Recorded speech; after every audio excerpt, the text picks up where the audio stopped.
ప్రభావతి చింతామణి కుట్ర బయటపడడంతో మీనా బాలుని తీసుకుని ఇంటి నుంచి వెళ్లిపోతున్న సత్యం. అసలు ఇదంతా ఎలా జరిగిందనేది వీడియోని స్కిప్ చేయకుండా చివరి వరకు చూడండి. గుండె నిండా గుడిగంటలు. అప్కమింగ్ ఎపిసోడ్స్ లో ఏం జరగబోతుందో ముందుగా తెలుసుకోవాలి అనుకుంటే వీడియోని లైక్ చేసి ఛానల్ ని సబ్స్క్రైబ్ చేసుకుని పక్కనే ఉన్న బెల్ సింబల్లో ఆల్ పై క్లిక్ చేయండి.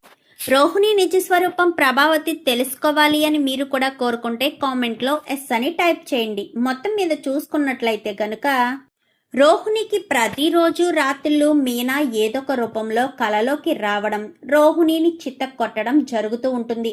చితక్ కొడితే కొట్టింది, కానీ రోహిణి మాత్రం మనోజ్ని భయపెడుతూ ఉంటుంది. ఎందుకంటే మనోజ్కి మామూలుగానే భయం, అందులోని రోహిణి పడుకున్న వాడిని తన్నడం. ఇలా చేసేసరికి నిజంగానే వాళ్ళ నాన్న తనలోకి వచ్చాడేమో అన్న ఉద్దేశంతో ఇంకా ప్రభావతిని పిలిచి ప్రభావతికి చూపించడంతో వాళ్ళిద్దరి మధ్య వచ్చిన సందేహాన్ని ఇంకా కామాక్షి వాళ్ళ ఇంట్లో తీర్చుకోవాలి అనుకుంటారు. ఒక స్వామీజీని పిలిపించి రోహిణిని కాస్త కూర్చోబెడతారు.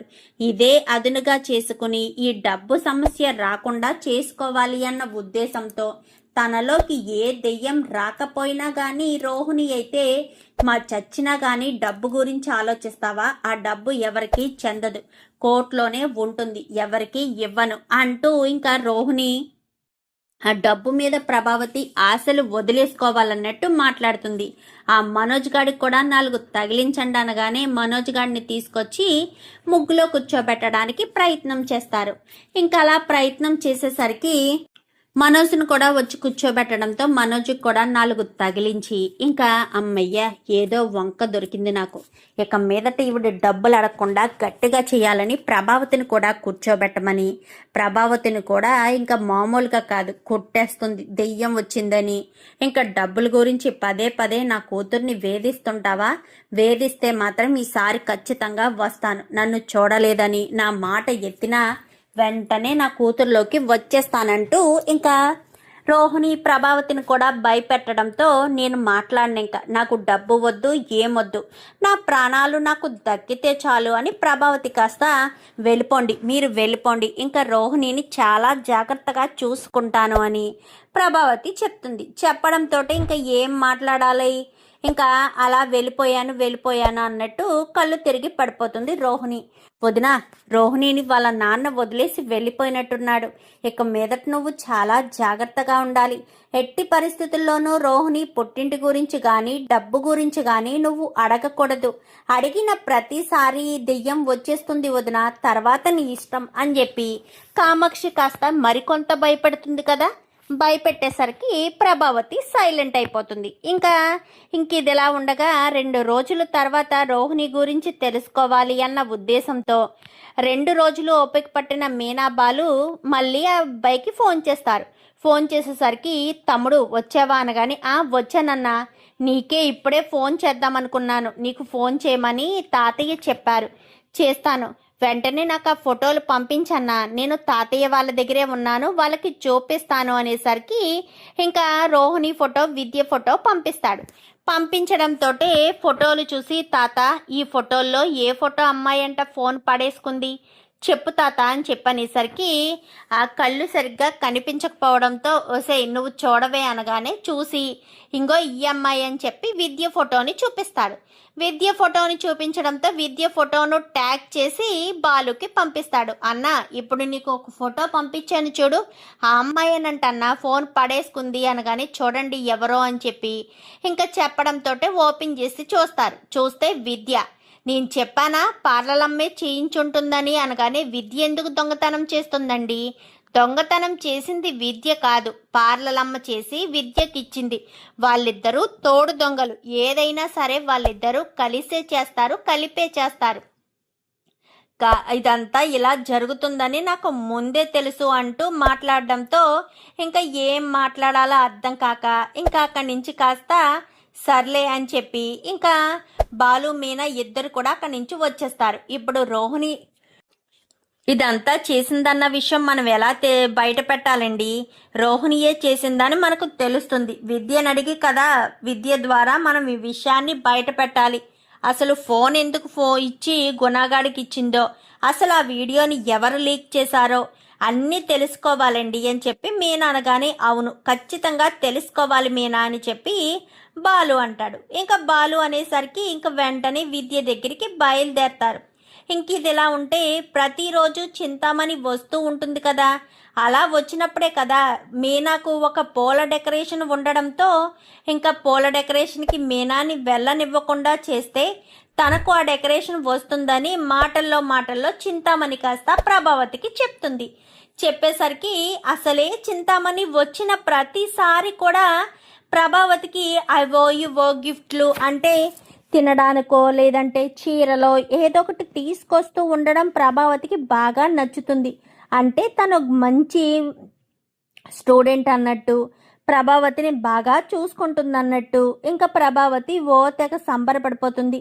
నాకు ఎలాంటి స్టూడెంట్ ఒకరు ఉంటే సరిపోతుంది కదా, హ్యాపీగా ఉండొచ్చు అన్న ఉద్దేశంతో ప్రభావతి కాస్త ఇంకా వీళ్ళకి ఏదో రకంగా నేనే సహాయం చేయాలి అని అనుకుని ఇంకా ప్రభావతి ఈ రకంగా చెయ్యాలి అనుకుంటుంది.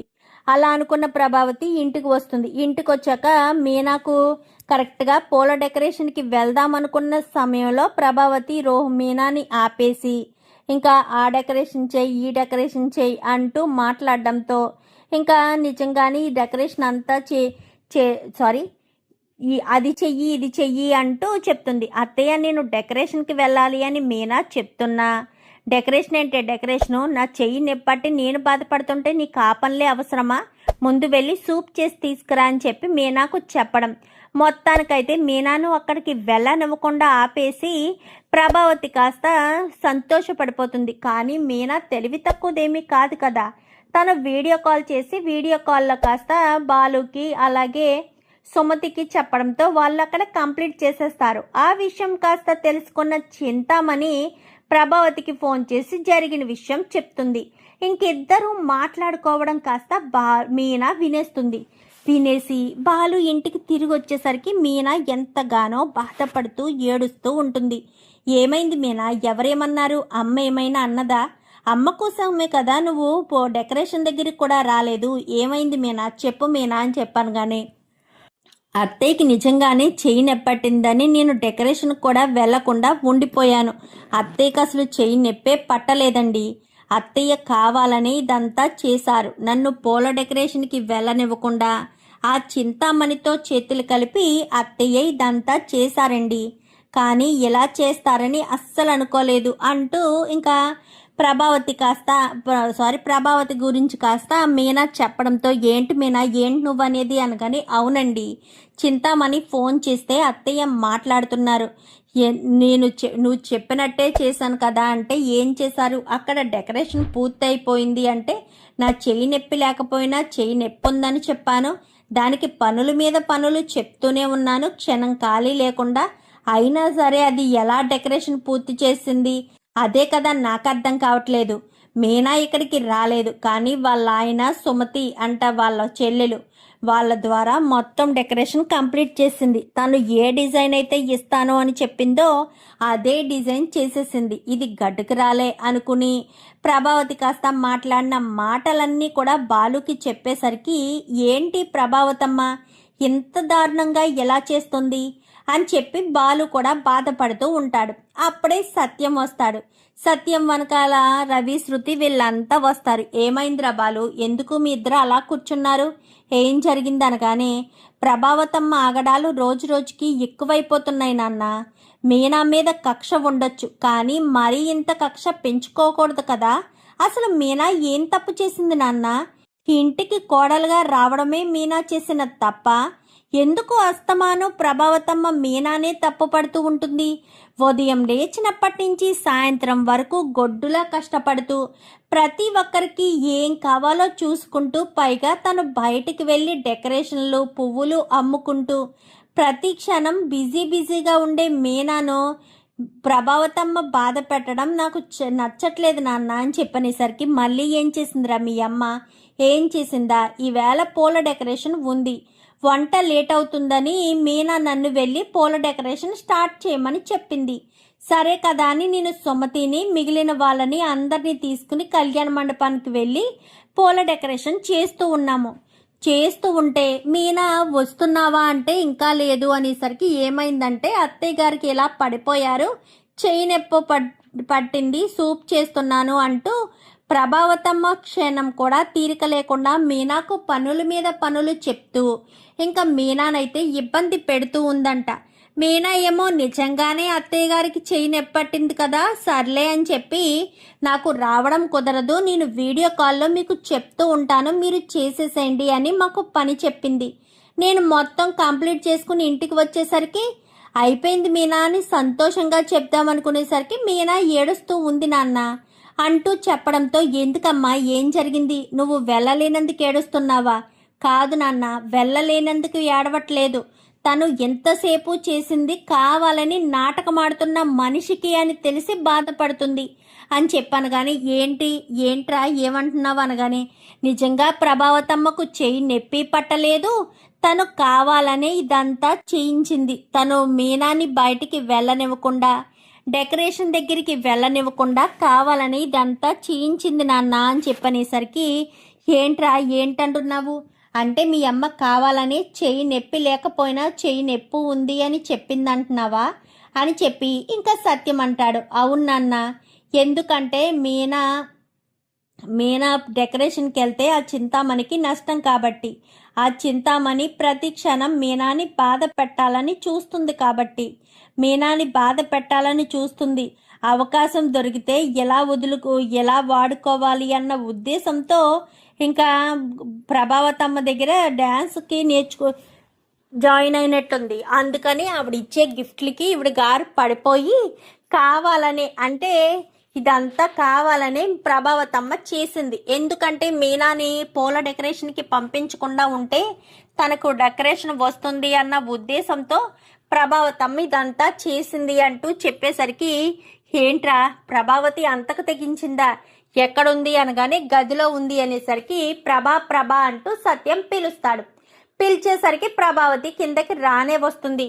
ఏంటండి ఏమైంది అని చెప్పాను. కానీ ఏమైందా, అసలు నువ్వు మనిషివేనా, మనిషి పుట్టిందానివేనా, మీనా సంతోషంగా అంటే చూసి వారవలేకపోతున్నావా, మీనాతో పని చేయించుకుంటున్నావు సరిపోదా, ఎందుకు మీనాని పదే బాధ పెడుతూ ఉంటావు, మీనాని బాధ పెట్టడమే నీ పనా ఏంటి అంటూ మాట్లాడడంతో, నేనేం చేశాను, నేనేం చేయలేదు కదా, మరి నన్నెందుకు తప్పు పడుతున్నారు, ఎందుకు చేయలేదు ప్రభా, నువ్వే చేశావు, చెయ్యకుండా ఎందుకు నేను ఆ మాట అంటాను చెప్పు, నువ్వు చేసావు కాబట్టి చెప్తున్నాను, నువ్వు ఆ చింతామణితో కలిసి మీనాకు ఆ పూల డెకరేషన్ పోగొట్టాలి అన్న ఉద్దేశంతోనే కదా నీ చెయ్యి నొప్పి లేకపోయినా చెయ్యి నొప్పి ఉందని అబద్ధమాడావు అంటూ మాట్లాడటంతో ఒక్కసారిగా ప్రభావతి షాక్ అయిపోతుంది.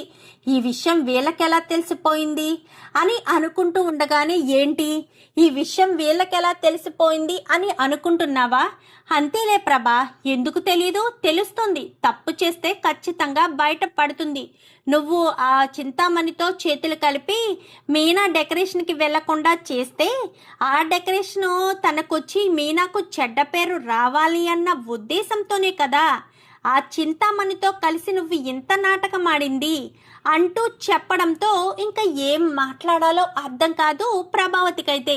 అనవసరంగా అడ్డంగా దొరికిపోయానే అని టెన్షన్ పడిపోతూ ఉంటుంది. ఏం తప్పించుకుని ఎలా తప్పించుకోవాలి అనుకుంటున్నావా, ఒక్క క్షణం కూడా ఆలోచించే ప్రసక్తి లేదు. ఒరే బాలు, మీనా అని చెప్పనేసరికి, ఏంటి నాన్న, వెళ్ళండ్రా, మనం ఇంటి నుంచి వెళ్ళిపోదాం, మీనా ఎదుగుతుంటే చూసి వారవలేని ప్రభావతి ఇంకా ఇంట్లో ఉండడం మనం అనవసరం, నువ్వు లేకపోతే నేను ఉండలేను, నువ్వు ఎక్కడుంటే నేను అక్కడే ఉంటాను, పదండ్రా వెళ్ళిపోదామని చెప్పి ప్రభావతికి మాట దాటి, అంటే బాలు ఇటు మీనా ఇద్దరు పైకి వెళ్తారు. నా లగేజీ కూడా సర్దుకు రండిరా అని చెప్పాను. కానీ అలాగే నాన్న అని చెప్పి బాలు మీనా పైకి వెళ్ళి బ్యాగ్స్ తీసుకొస్తారు. ఏంటి తొందరపాటు నిర్ణయం, అంటే వాడి కోసం నన్ను వదిలేస్తారా, వదిలేస్తాను ప్రభా, నీలాంటి దాంతో కలిసి ఉండడం కంటే వదిలేయడమే మంచిది, నీలాంటి దాంతో నేను కలిసి కాపురం చేయలేను, ఇన్ని సంవత్సరాలు ఎలా చేశానో కూడా నాకు అర్థం కావట్లేదు, నీలాంటి స్వార్థ బుద్ధి నీలాంటి మనస్తత్వం ఉన్న దాంతో ఇక మీదట కలిసి ఉండే అవసరం నాకు లేదు. మీనా తన కాళ్ళ మీద తను నిలబడాలని ఎంతలా కష్టపడుతుంది.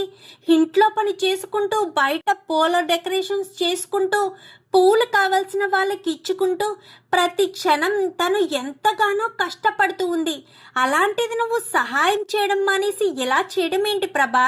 నీకు ఇదంతా చేస్తుంటే చిరాకు అనిపించట్లేదా? ఒక ఆడపిల్లని ఎంతకంటే బాధ పెట్టాలా? ఎప్పటికీ మీనాని క్షణకాలం నిలబడనివ్వవు. మీనా చేసేది తింటూనే మీనా మీద నిప్పులు కురిపిస్తావు. ప్రతి క్షణం మీనాని బాధ పెడుతూనే ఉంటావు. అయినా సరే నీకు ప్రశాంతత లేదా ప్రభా? నీకు ప్రశాంతత అనిపించడం లేదా? తప్పు ప్రభా. ఒకరిని బాధ పెట్టడం కొంచెం వరకు ఓకే, కానీ అది శృతి మించకూడదు. ఇప్పుడు మీనా నువ్వు చింతామణి కలిసి చేసే పని వల్ల మీనాకు ఎంత నష్టం కలుగుతుందో తెలుసా? ఇన్ని రోజులుగా తను ఎంత కష్టపడుతుందో ఆ కష్టమంతా బూడిదలో పోసిన పన్నీర్ అవుతుంది. ఎందుకంటే ఒక్కసారి బ్యాడ్ నేమ్ వస్తే ఇంక ఈ అమ్మాయి డెకరేషన్స్ తీసుకున్నా సరైన సమయానికి చేసివ్వదు అనేది వచ్చిందనుకో, ఇంకా ఎవరు డెకరేషన్స్ ఇవ్వరు. పాపం మీనా తన కాళ్ళ మీద తను నిలబడాలని ఇంతలా ఇబ్బంది పడుతుంటే, ఇలా పోరాడుతుంటే నువ్వు మాత్రం ఆ చింతామణితో చేతులు కలిపి ఇంత దారుణంగా ప్రవర్తిస్తావని కలలో కూడా అనుకోలేదు ప్రభా. నువ్వు ఇంత దారుణమైన మనిషివని అనుకోలేదు. ఇంట్లో వాళ్ళ నాశనం కోరుకుంటావా బయట వాళ్ళతో చేతులు కలిపి? ఇదంతా ఎందుకు చేస్తోందిలే అన్నయ్య. ఆవిడిచ్చే డబ్బుకి, నగలకి, ఆవిడిచ్చే బహుమతులకి వదిన కరిగిపోయిందే అంటూ కామాక్షి కాస్త వచ్చి చెప్తుంది. కామాక్షి ఏం చెప్పాను కానీ ఏంటొదినా? ఏంటి? నాకు ఇప్పుడే తెలిసింది ఆ విషయం. అసలు నువ్వు ఈ రకంగా చేస్తావని అనుకోలేదు. ఆవిడ నీకెప్పుడు ఫోన్ చేసింది, ఎప్పుడు మాట్లాడుకున్నారు? తప్పొదినా, చాలా తప్పు. కావాలనే ఆవిడ నీ దగ్గరే జాయిన్ అయిందని నాకు ఇప్పుడు అర్థమవుతుంది. మీనాను ఆపడానికి ఆవిడ ట్రై చేసింది. ఎంత ట్రై చేసినా కానీ మీనా ఆగలేదు కాబట్టి నీతో కంట్రోల్ చేయించాలని చూస్తుంది. అది జరిగిన విషయం నాకిప్పుడు అంతా అర్థమవుతుంది అని చెప్పి ఇంకా కామాక్షి అనగానే అది కాదండి అని చెప్పాను. కానీ ఒక్క నిమిషం కూడా ఇక్కడ ఉండొద్దురా బాలు, లగేజీలు తీసుకొచ్చారా అనగానే తీసుకొచ్చాం నాన్న అని చెప్పనేసరికి ఇంకా ముగ్గురు కూడా బ్యాగ్స్ తీసుకుని బయటకు వచ్చేస్తారు. అత్తయ్య, మామయ్య అంటూ రోహిణి, శృతి, ఇంకా మనోజు, రవి వీళ్ళు కూడా ఆపడానికి ప్రయత్నిస్తారు. కానీ నన్ను ఎవరు ఆపడానికి ట్రై చేయొద్దు. నాకు మీనా వాళ్ళు ఎదగడమే కావాలి. వాళ్ళ ఎదుగుదలను చూసి సంతోషపడాలే కానీ ఈర్ష్య పడుతుంటే ఇక్కడ క్షణం కూడా ఉండాలని అనుకోవడం లేదు అని చెప్పి సత్యం బ్యాగులు తీసుకుని బయటికి వచ్చేస్తాడు. వచ్చేసేసరికి అది కాదండి అని ప్రభావతి తెగ బ్రతిమలాడుతూ ఉంటుంది. ఎంత బ్రతిమలాడితే మాత్రం సత్యం ఎందుకు క్షమిస్తాడు? ఎందుకంటే ప్రభావతి ఆల్రెడీ తప్పు చేసింది కదా. తప్పు చేస్తే క్షమించవలసిన అవసరం లేదు. పైగా సత్యం ప్రభా మీద కోపంతో ఉన్నాడు. మళ్ళీ ఇలాంటి పని ప్రభావతి ఎప్పుడూ చేయకూడదు, గట్టిగా వార్నింగ్ ఇవ్వాలని ఫిక్స్ అయినందువల్ల సత్యం అయితే అలా మాట్లాడుతూ ఉంటాడు. లేదు, ఇక్కడ ఒక్క క్షణం కూడా ఉండను, నేను ఇక్కడి నుంచి వెళ్ళిపోతాను, పదరా వెళ్ళిపోదాము అని చెప్పి మాట్లాడుతూ ఉండగానే ప్లీజ్ అండి అంటూ ప్రభావతి బయటకు వచ్చి మరీ బ్రతిమలాడుతూ ఉంటుంది. ఇంకా ఎంత బ్రతిమలాడినా ఏం చేసినా ఇంకా సత్యం వాళ్ళు వినిపించుకోకుండానే వెళ్తూ ఉంటారు. ప్లీజ్ అండి, ఇంకెప్పుడు ఎలాంటి పని చేయను అని ప్రభావతి సత్యం కాళ్ళు పట్టుకుంటుంది. ఇంకెప్పుడు మీనాను ఏమీ అనను. మీనా చేసే వృత్తిని పోగొట్టాలని నేను అస్సలు అనను. ప్లీజ్ అండి, దయచేసి వెళ్ళకండి. ఈ వయసులో ఒంటరిగా ఉండలేను. మీరు నాకు తోడు కావాలి. జీవితాంతం నాకు తోడుగా ఉంటాను అని చెప్పారు కదా. ఇలా మధ్యలోనే వదిలేసి వెళ్ళిపోతారా? నీలాంటి దాంతో జీవితాంతం తోడుగా ఉంటే నా కొడుకు కోడలు భవిష్యత్తుని నేనే నా చేతులతో చిదిమేసిన వాడిని అవుతాను. అందుకే ఇక మీదట నేను ఇక్కడ ఉండదలుచుకోలేదు. ఇక్కడి నుంచి వెళ్ళిపోవడమే మంచిదని నిర్ణయం తీసుకున్నాను. నేను ఇక్కడి నుంచి వెళ్ళిపోతాను. నాకు ఇక్కడ ఉండవలసిన అవసరం లేదు. నేను ఇక్కడ ప్రశాంతంగా ఉండలేను అంటూ ఇంకా ప్రభావతి కాస్త చెప్పడంతో సత్యం కాస్త చెప్పడంతో అది కాదండి అంటూ ఎంతగానో బ్రతిమలాడుతుంది ప్రభావతినైతే. ఎంతగానో ప్రభావతి అయితే బ్రతిమలాడినా కానీ సత్యం మాత్రం అస్సలు వినిపించుకోడు. లేదు అని చెప్తూనే ఉంటాడు. ఇంకా ప్రభావతి మాత్రం ప్లీజ్ అండి అని కాళ్ళు పట్టుకునే పరిస్థితికి వచ్చేసరికి నాన్న క్షమించమని అంటుంది కదా, మళ్ళీ తప్పు చేయను అంటుంది కదా, మీ అమ్మ అంతేరా, చేయను అని చెప్తుంది కానీ మళ్ళీ మామూలుగానే చేస్తూ ఉంటుంది. ఎంత చెప్పినా మీ అమ్మ మనస్తత్వం మారదు, ఎప్పటికీ మారదు. ప్రతి క్షణం ఎదుటి వాళ్ళని దూషించడం, అందులోనూ మీనాతో ఎప్పుడు కూడా గొడవ పడుతూనే ఉంటుంది. మీనా విషయంలో ప్రభావతి మనసు మారదు. అందుకే మనం ఇక్కడ ఉండొద్దు. రేపన్న రోజున మళ్ళీ చింతామణితో చేతులు కలిపి ఇలాంటి పరిస్థితి తీసుకొస్తే అప్పుడేం చేయాలి?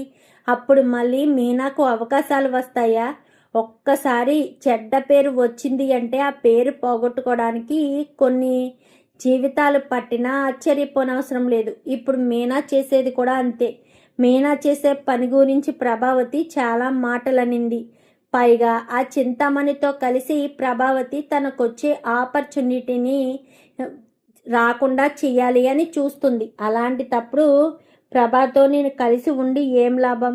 నా కొడుకు కోడలు ఎదుగుతుంటే ప్రభావతి తప్పు చేసి ఇక్కడ ఉంటే నేను ఏ తప్పు చేయకుండా ఇక్కడ ఉండాలా? ఇలాంటి దాంతో కలిసి ఉండాలా అని చెప్పి ఇంకా సత్యం కాస్త అక్కడి నుంచి బయలుదేరిపోయేసరికి ఇంకా ప్రభావతి వాళ్ళు ఏంది అత్తయ్య ఎంత బ్రతిమాలుతున్నా కానీ వినిపించుకోకుండా రారా వెళ్దామని. కానీ ఎందుకు నాన్న తొందరపాటు నిర్ణయం తీసుకున్నావేమో? లేదురా, మీ అమ్మ బ్రతిమాలుతుంది, ఖచ్చితంగా నా దగ్గరికి వస్తుంది, నన్ను వదిలి ఉండలేదు, ఖచ్చితంగా నా దగ్గరికి వచ్చి నేను ఇలా మాట్లాడాను అని చెప్పడంతో పాటు ఇంకా తను ఇంకా మీదట చింతామణి దగ్గరికి వెళ్ళను అని కూడా చెప్తుంది. చూస్తూ ఉండు, నాకు ఆ నమ్మకం ఉంది. మీ అమ్మలో మార్పు రావాలంటే ఇంత కఠినంగానే ప్రవర్తించాలి, లేదంటే మాత్రం మీ అమ్మలో ఎప్పటికీ మార్పు రాదు, ఖచ్చితంగా మార్పు రాదు అని చెప్పి మాట్లాడడంతో ఇంకా ఏం మాట్లాడాలో అర్థం కాక ఇంకా ప్రభావతి అయితే సైలెంట్గా బాలు అయితే ఊరుకుంటాడు. అక్కడి నుంచి ప్రభావతి మాత్రం చాలా బాధపడుతూ నేను అనవసరంగా తప్పు చేసి బాధపడ్డాను, ప్రతి క్షణం నేను ఇలా మాట్లాడతానని అస్సలు అనుకోలేదు, ఇలా జరుగుతుందని అస్సలు అనుకోలేదు అని ఎంతగానో బాధపడుతూ ఉండేసరికి ఇంకా ఏం మాట్లాడాలో అర్థం కాక